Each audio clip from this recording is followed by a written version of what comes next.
یہ اس لیے نہیں سمجھتے ہیں کہ ان کے دلوں پر تالے لگ چکے ہیں،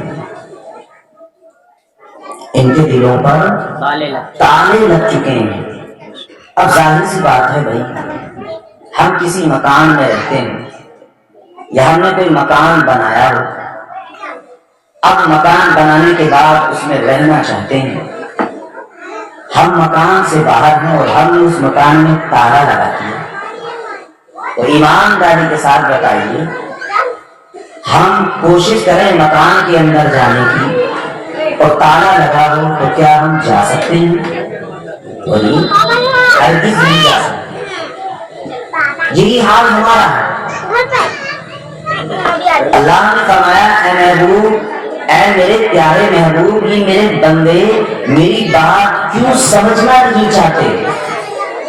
تو اللہ نے آگے ارشاد فرمایا محبوب وجہ یہ ہے، بات یہ ہے کہ سمجھنا اس لیے نہیں چاہتے کہ ان کے دلوں پر تالے لگ چکے ہیں۔ تالے کھلیں گے تو پھر قرآن سمجھیں گے، تالے کھلیں گے تو پھر یہ دین سمجھیں گے، تالے کھلیں گے تو پھر یہ شریعت کو جانیں گے۔ عزیزان ملت اسلامیہ، میرے دوستوں، میرے نوجوان ساتھیوں، نام حضرت کا کیا ہے مجھے علم نہیں، لیکن میں جتنے وقت سے سنتا چلا آ رہا ہوں کہ دادا میاں رحمت اللہ علیہ، سبحان اللہ، اور امید ہے انشاءاللہ دادا میاں رحمت اللہ علیہ کی برکتوں سے ہم اور آپ انشاءاللہ اگر شریعت کے پابند رہے، شریعت پر چلتے رہے تو ایک دن بخش لیے جائیں گے، بیڑا پار ہو جائے گا انشاءاللہ۔ لیکن حضرات ایک بات ہے جو دل میں چبھن پیدا کرتی ہے، جو دل کو جھنجھوڑتی ہے، جو اس بات کے کہنے پر آمادہ کرتی ہے کہ صرف دادا میاں کو نہ مانو بلکہ دادا میاں کی مانو۔ سمجھ رہے ہیں میری بات؟ آج ہمارا حال بڑا عجیب ہے،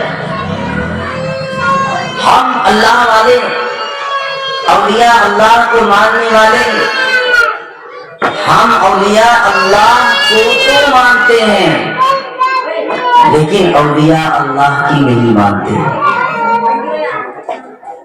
آج ہمارے گھروں میں آپ غور و فکر فرمائیں، گھروں کے حالات کا جائزہ لیں تو گھر کے گھر تباہ ہو چکے ہیں۔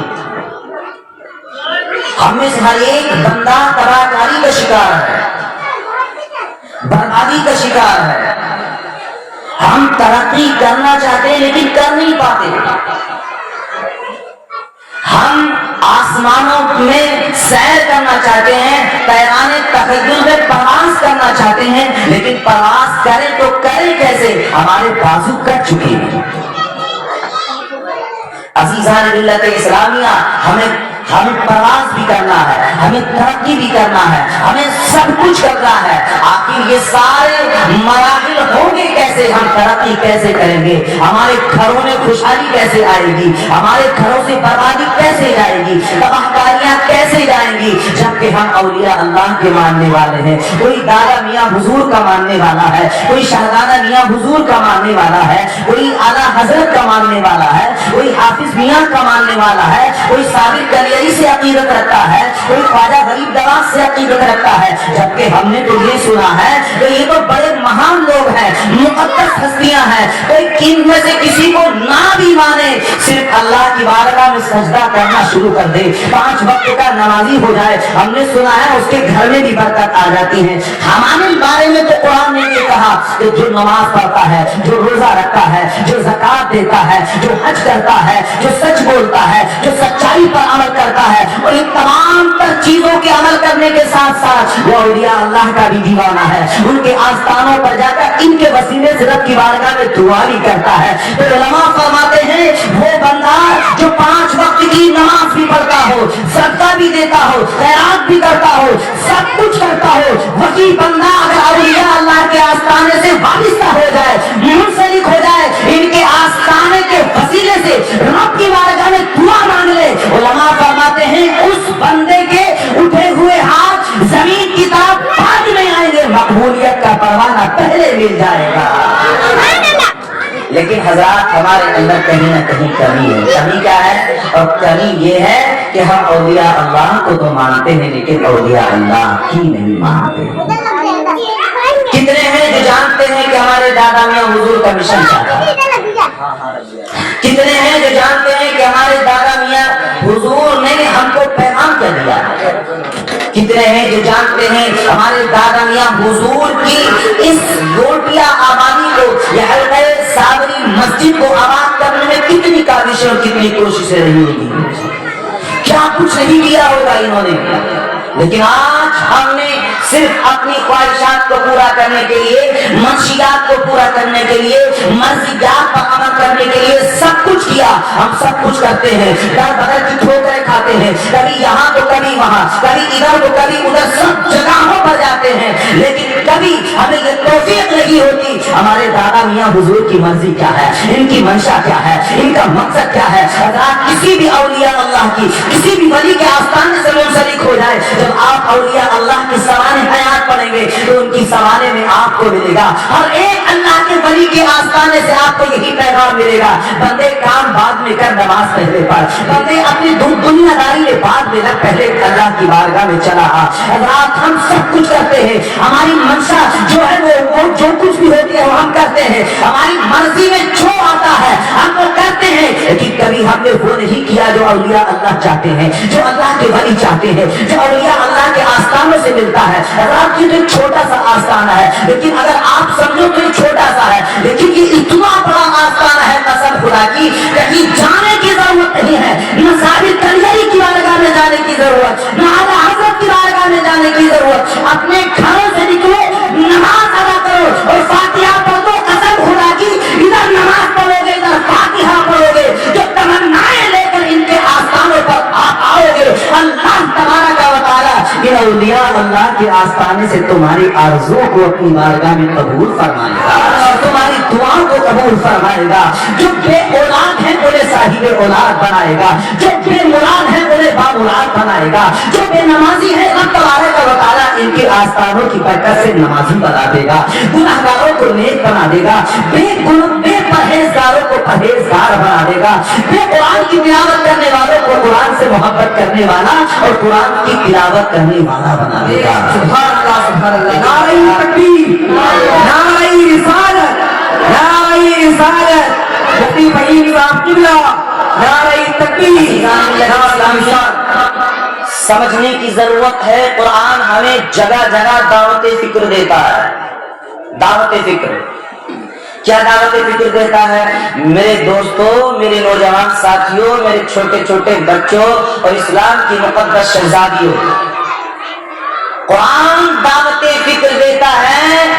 اللہ تبارک و تعالیٰ نے قرآن مجید میں 700 مقام پر نماز پڑھنے کا حکم دیا. کتنے مقام پر؟ ذرا بولیے گا. 700 مقام پر اللہ تبارک و تعالیٰ نے نماز پڑھنے کا حکم دیا. اللہ گویا یوں کہتا ہے: بندو نماز پڑھ لو، بندو نماز پڑھ لو، بندو میری بارگاہ میں پیشانی جھکا لو، بندو میری بارگاہ میں آ جاؤ، بندو تم مجھ سے مانگا کرو، بندو تم کہاں کہاں در بدر کی ٹھوکریں کھاتے ہو، بندو تم مجھ سے مانگ کے تو دیکھو، تم ہاتھ اٹھاؤ گے میں تمہیں غنی کر دوں گا، تم محتاج ہو ضرورتوں کو میری بارگاہ میں رکھو، میں تمہیں اتنا غنی کر دوں گا، اتنا غنی کر دوں گا کہ روپیہ ایک کماؤ گے، اس ایک روپیے میں اتنی برکت ہو جائے گی قسم خدا کی کہ تم نے کبھی سوچا بھی نہیں ہوگا.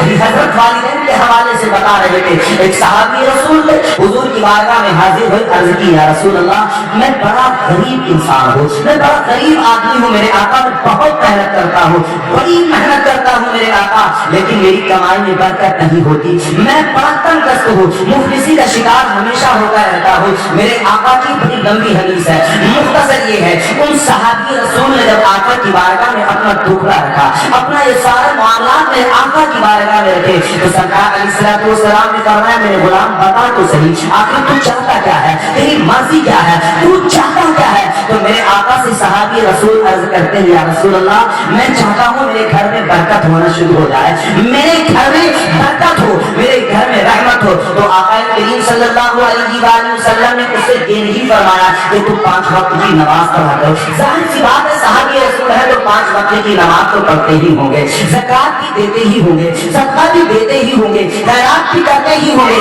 کیونکہ صحابی ہوتا ہی وہ ہے جو اللہ کو بھی مانے رسول اللہ کو بھی مانے. اللہ اکبر, یہ سارے کام تو ان کے اندر موجود تھے. میرے آقا نے فرمایا میرے غلام پر تو اپنے گھر میں برکت چاہتا ہے, اپنی تجارت میں برکت چاہتا ہے, اپنی کمائی میں برکت چاہتا ہے, تو میرے غلام اپنی تجارت کے تجھے اصول بدلنا پڑیں گے, اپنی زندگی کا زاویہ بدلنا پڑے گا, اپنی زندگی کا طرز تجھے بدلنا پڑے گا. میرے آقا سے صحابی رسول عرض کرتے ہیں یا رسول اللہ مجھے بتائیں وہ زندگی کا اصول کیا ہے, وہ زندگی کا اسلوب کیا ہے, وہ زندگی کی طرز کیا ہے, کس طرز پر میں اپنی زندگی کو گزاروں. تو آقا کریم نے ارشاد فرمایا میرے صحابی جب تو گھر سے نکلا کر اپنے کاروبار پر جایا کرے, جب تو اپنی تجارت کے لیے جایا کرے تو اپنے گھر سے یوں نہ نکل جایا کر, بلکہ جب گھر سے نکلا کر تیرے گھر میں بچے موجود ہو, تیرے گھر میں تیری ماں موجود ہو, تیرے والد موجود ہو, تو پہلی فرصت میں گھر سے نکلنے سے پہلے ان کو سلام کر لیا کر, اور اپنے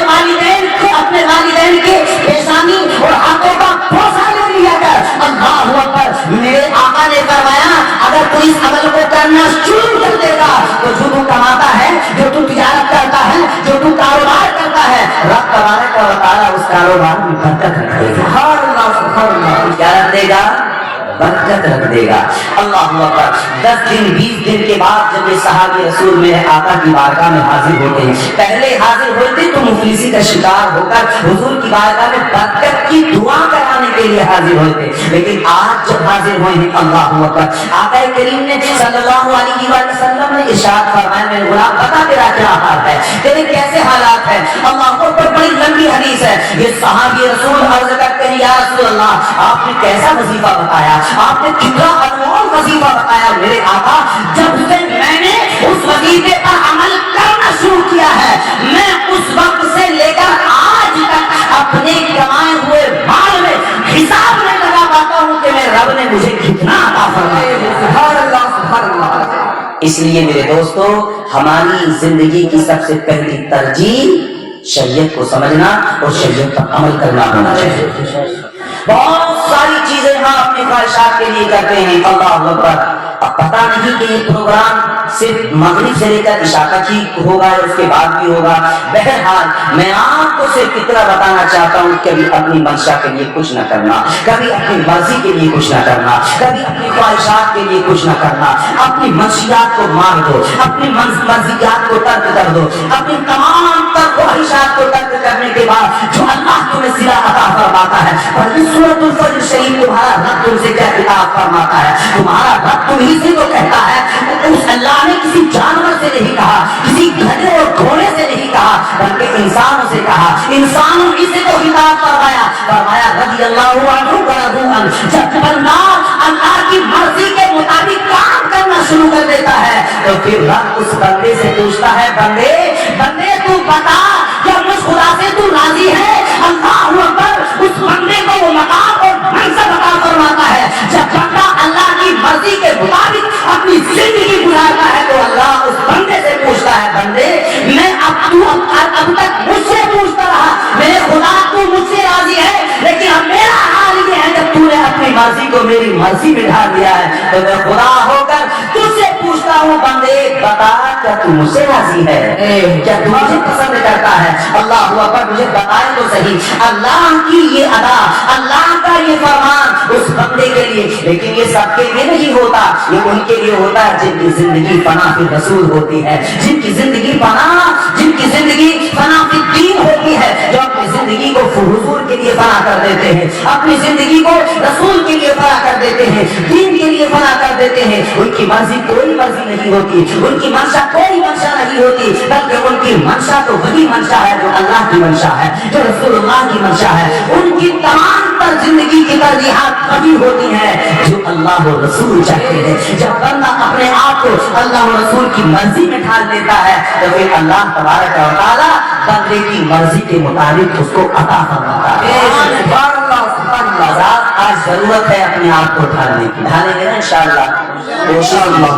حضرات ہماری اور آپ کی زندگی کیسے کس طرح سے گزر رہی ہے، ہم میں سے ہر کوئی اپنی زندگی کے بارے میں جانتا ہے۔ اچھا بنائیے اپنے آپ کو، بہتر بنائیے اپنے آپ کو، اور اپنے امام صاحب کے پاس آئیے اور ان سے کہیے کہ حضور آپ محنت کرتے ہیں، آپ محنت کرتے ہیں، نمازوں کا درس لیتے ہیں، قرآن کا درس لیتے ہیں، حضور ہماری زندگی کے بارے میں بھی ذرا سوچیے۔ کیا کہنا ہے حضرت سے؟ حضور بڑا گناہگار ہوں، حضور بڑا نکما ہوں، بڑا نالائق ہوں، پوری زندگی گناہوں میں گزر رہی ہے، کوئی ایسا وظیفہ بتا دے تاکہ میں نیکوکار بن جاؤں، میں اسیا شعاری کو چھوڑ کر فرما برداری کی طرف آ جاؤں۔ حضور کوئی ایسا طریقہ بتا دیں۔ حضرات جانتے ہو یہی مسجد کے امام آپ سے کہیں گے کہ آپ کو ایسے نہیں ایسے کرنا ہے، زندگی کو ایسے نہیں جینا ہے، زندگی کو ایسے جینا ہے۔ لوگ کہیں گے زندگی ایسے بھی جی سکتے ہیں، یہ کہیں گے نہیں زندگی کو ایسے جینا ہے۔ اور جب آپ اپنی زندگی کو ان کی مرضی کے مطابق گزاریں گے قسم خدا کی،